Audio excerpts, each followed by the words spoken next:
Hey guys, welcome to your Money Miracles video for the week of September 26th. This past weekend, I was back in Syracuse visiting my daughter Lauren and also celebrating a few more things. I was celebrating a client's 10-year wedding anniversary, and most important to me, at least, their 3-year business anniversary. When they invited me to their party, they said to me, words cannot describe how much you have changed our lives, moving from fear to expectation and fun when it comes to money, and making us question everything, giving us light and love and so much more. You are the best. You are awesome. Thank you so much, Adrian, for those kind words. I believe in you. So today I have a big question for you. What should be the next book that I send you my notes on?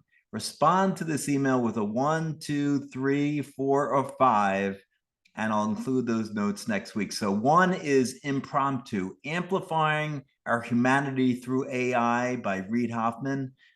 2 is The Go-Giver by Bob Burg and John David Mann. 3 is Yuri, A Journal of the Mystery of Uri Geller by Andrija Puharich. 4, Secrets of the UFO by Don Elkins. And 5, University of Success by Og Mandino. So let me know which one, 1, 2, 3, 4, 5, respond to this email, and I will share with you those notes next week. So let's continue with past and upcoming events. Tomorrow, September 27th, is a really special free summit from 2 to 5 p.m. Eastern called the Self-Love, Self-Care, Self-Confidence Summit. It's being hosted by Jules Vitality. You'll get amazing, full of heart talks from her, Cassidy Green, Dr. Richard Kay, and me.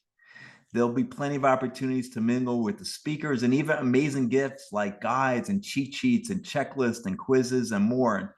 So the link is below this video for this absolutely free summit. Tomorrow, my financial freedom survey on the Rich Mind podcast with Randy Wilson continues with episode 7. And I'll explain stock picking as well as technical and fundamental analysis. We'll get into money mindset as well. So click the link below this video to go there tomorrow. And if you missed last week's episode, I'll include that link as well.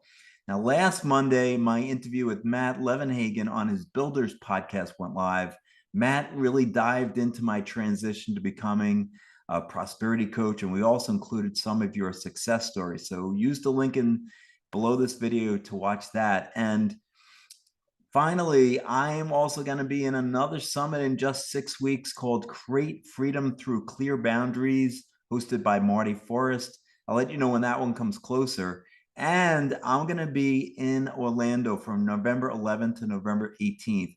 If anyone's in the area and would like to meet in person, please let me know before October 1st, and we can organize an in-person prosperity coaching session. So each week I highlight a member of my network. If you want to be highlighted next week, just send me a few sentences about you and your business, and I'll include it in this video next week. My book highlight. Each week I'm highlighting a book I read. And a few weeks ago, I started a book series called The Law of One, which is a channeled book from Ra. If you're open-minded and want to learn about the history of Earth and humans and many other things, read on. This week, I'm sharing with you highlights from both books 4 and 5. Below is a summary of the most interesting and enlightening parts of the book, according to me.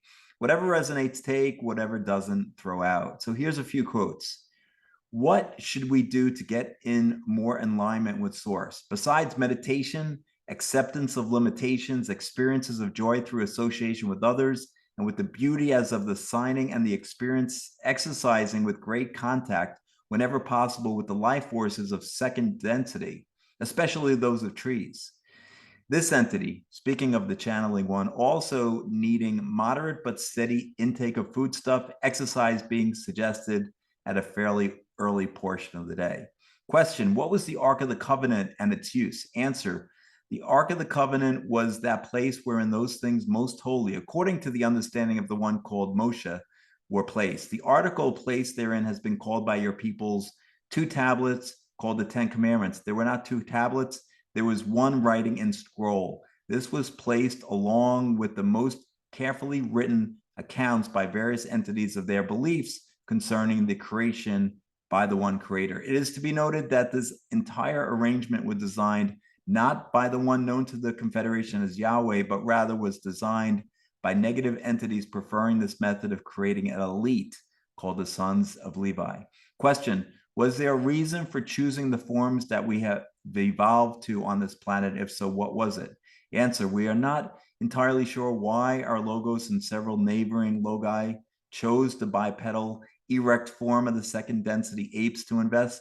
It has been our supposition, be aware that this is merely opinion, that our logos was interested in further intensifying the veiling process by offering the third density form the near complete probability for the development of speech, taking complete precedence over concept communication or telepathy. We also have the supposition that the so-called opposable thumb was looked upon as an excellent veiling process, so that rather than discovering the powers of the mind, the third density entity would be the form of its physical manifestation be drawn to making, holding, and using physical tools. Question: is there any present day value for the use of tarot as an aid in the evolutionary process?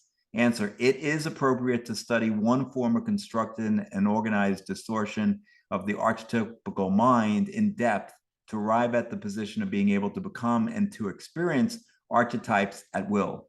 You will have three basic choices: astrology, the 12 signs; tarot with its 22 so-called major arcana; or the so-called tree of life with its 10 sephiroth and the 22 relationships between the stations.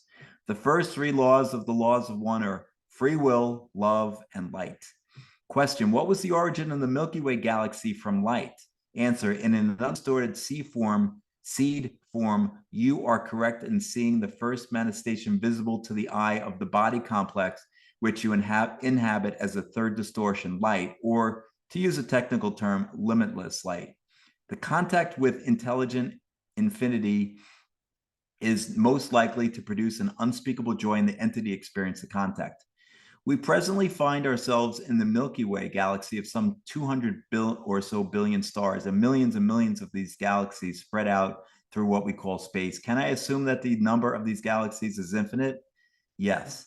If one were to attempt to list those functions of the mind most significant in the aid of polarization, one would need to begin with the faculty of visioning, envisioning, or far-seeing. Also, upon the list of significant veiled functions of the mind would be that of dreaming. The so-called dreaming contains a great deal which, if made available to the conscious mind, shall aid in polarization to a great extent.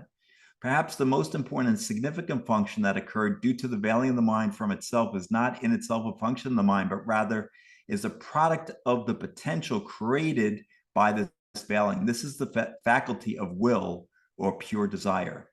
The activity of dreaming is an activity in which there is made a finely and excellent fashion bridge from conscious to unconscious.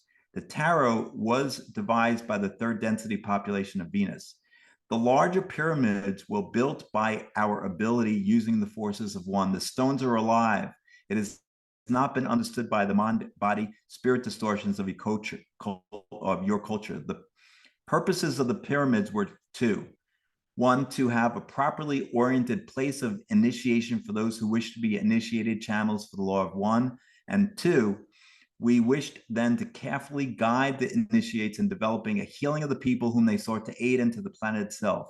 Pyramid after pyramid charged by the crystal initiate were designed to balance the incoming energy of the one creation with the many and multiple distortions of the planetary mind, body, spirit. Question: what am I trying to get at is how these disciplines affect the energy centers and the power of the white magician. Answer: the heart of the discipline of the personality is threefold. One, know yourself. Two, accept yourself. Three, become the creator. What percentage of stars have planetary systems? Approximately 32% of stars have planets as you know them, while another 6% have some sort of clustering material.